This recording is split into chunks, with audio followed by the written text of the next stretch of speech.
नमस्कार दोस्तों, आज की इस वीडियो में हम गीता के सभी 18 अध्यायों के सार का वर्णन करेंगे। दोस्तों, गीता में ज्ञान योग, कर्म योग, भक्ति योग, राजयोग, एकेश्वरवाद आदि की बहुत सुंदर ढंग से चर्चा की गई है। गीता मनुष्य को कर्म का महत्व समझाती है। गीता में श्रेष्ठ मानव जीवन का सार बताया गया है। इसमें 18 ऐसे अध्याय हैं जिनमें आपके जीवन से जुड़े हर सवाल का जवाब और आपकी हर समस्या का हल मिल सकता है। तो आइए दोस्तों, हम बात करते हैं गीता के पहले अध्याय की। गीता का पहला अध्याय अर्जुन विषाद योग है। इसमें 46 श्लोकों द्वारा अर्जुन की मन स्थिति का वर्णन किया गया है कि किस तरह अर्जुन अपने सगे संबंधियों से युद्ध करने से डरते हैं और किस तरह भगवान श्री कृष्ण उन्हें समझाते हैं। गीता का दूसरा अध्याय। गीता का दूसरा अध्याय सांख्य योग है। इसमें कुल 72 श्लोक हैं, जिसमें श्री कृष्ण अर्जुन को कर्म योग, ज्ञान योग, सांख्य योग, बुद्धि योग और आत्म का ज्ञान देते हैं। यह अध्याय वास्तव में पूरी गीता का सारांश है। इसे बेहद महत्वपूर्ण भाग माना जाता है। गीता का तीसरा अध्याय। गीता का तीसरा अध्याय कर्म योग है। इसमें 43 श्लोक हैं। श्री कृष्ण इसमें अर्जुन को समझाते हैं कि परिणाम की चिंता किए बिना हमें हमारा कर्म करते रहना चाहिए। गीता का चौथा अध्याय। ज्ञान कर्म संन्यास योग गीता का चौथा अध्याय है, जिसमें 42 श्लोक हैं। अर्जुन को इसमें श्री कृष्ण बताते हैं कि धर्मपरायण के संरक्षण और अधर्मी के विनाश के लिए गुरु का अत्यधिक महत्व है। गीता का पांचवा अध्याय। कर्म संन्यास योग गीता का पांचवा अध्याय है, जिसमें 29 श्लोक हैं। अर्जुन इसमें श्री कृष्ण से पूछते हैं कि कर्म योग और ज्ञान योग दोनों में से उनके लिए कौन सा उत्तम है। तब श्री कृष्ण कहते हैं कि दोनों का लक्ष्य एक है, परंतु कर्म योग बेहतर है। गीता का छठवां अध्याय। आत्म संयम योग गीता का छठा अध्याय है, जिसमें 47 श्लोक हैं। इसमें श्री कृष्ण अर्जुन को अष्टांग योग के बारे में बताते हैं। वह बताते हैं कि किस प्रकार मन की दुविधा को दूर किया जा सकता है। गीता का सातवां अध्याय। ज्ञान विज्ञान योग गीता का सातवां अध्याय है, जिसमें 30 श्लोक हैं। इसमें श्री कृष्ण निरपेक्ष वास्तविकता और उसके भ्रामक ऊर्जा माया के बारे में अर्जुन को बताते हैं।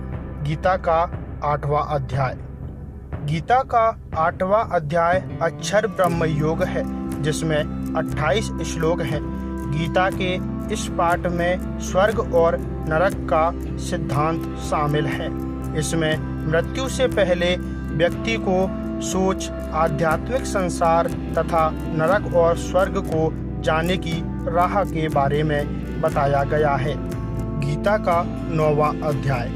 राज विद्या राजगुह योग गीता का 9वां अध्याय है, जिसमें 34 श्लोक हैं। इसमें यह बताया गया है कि श्री कृष्ण की आंतरिक ऊर्जा सृष्टि को व्याप्त बनाती है, उसका सृजन करती है और पूरे ब्रह्मांड को नष्ट कर देती है।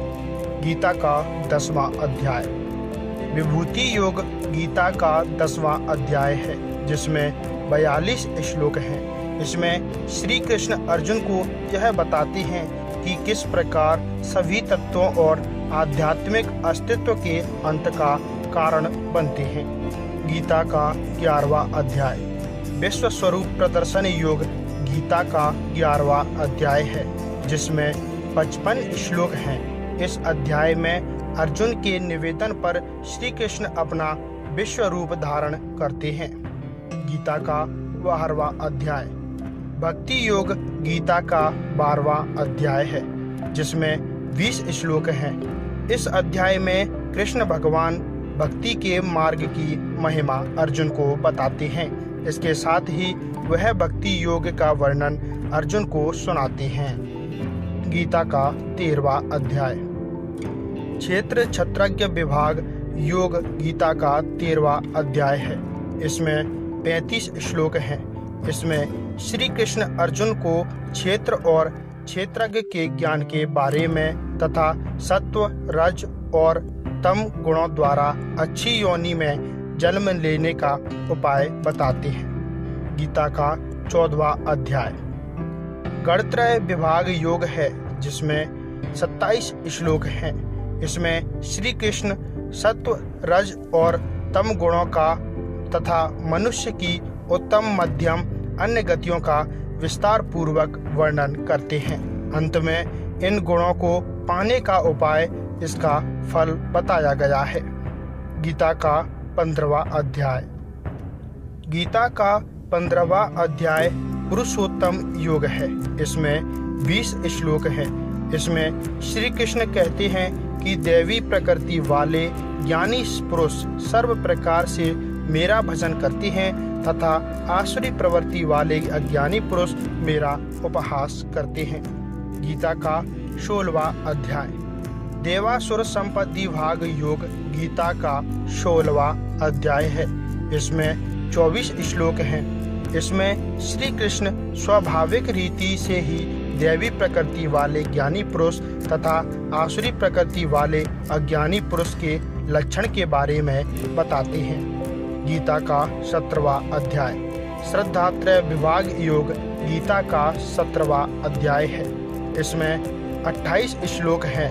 इसमें श्री कृष्ण अर्जुन को यह बताते हैं कि जो शास्त्र विधि का ज्ञान न होने से तथा अन्य कारणों से शास्त्र विधि छोड़ने पर भी यज्ञ, पूजा आदि शुभ कर्म को श्रद्धा पूर्वक करते हैं, उनकी स्थिति क्या होती है। गीता का 18वां और अंतिम अध्याय मोक्ष संन्यास योग गीता का 18वां अध्याय है।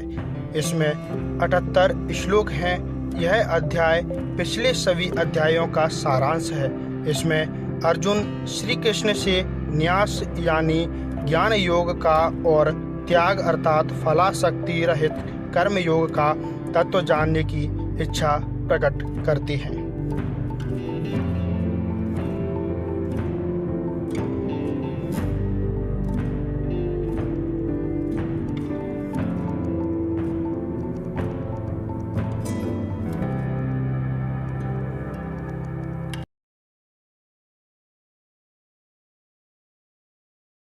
अगर दोस्तों आपको ये वीडियो पसंद आती है तो आप हमारे साथ जुड़ने के लिए, हमारे हर वीडियो को देखने के लिए आप हमारे चैनल को सब्सक्राइब करें और बेल आइकन ज़रूर प्रेस करें, जिससे हमारे आगे आने वाली वीडियो आप तक सबसे पहले पहुंच सके।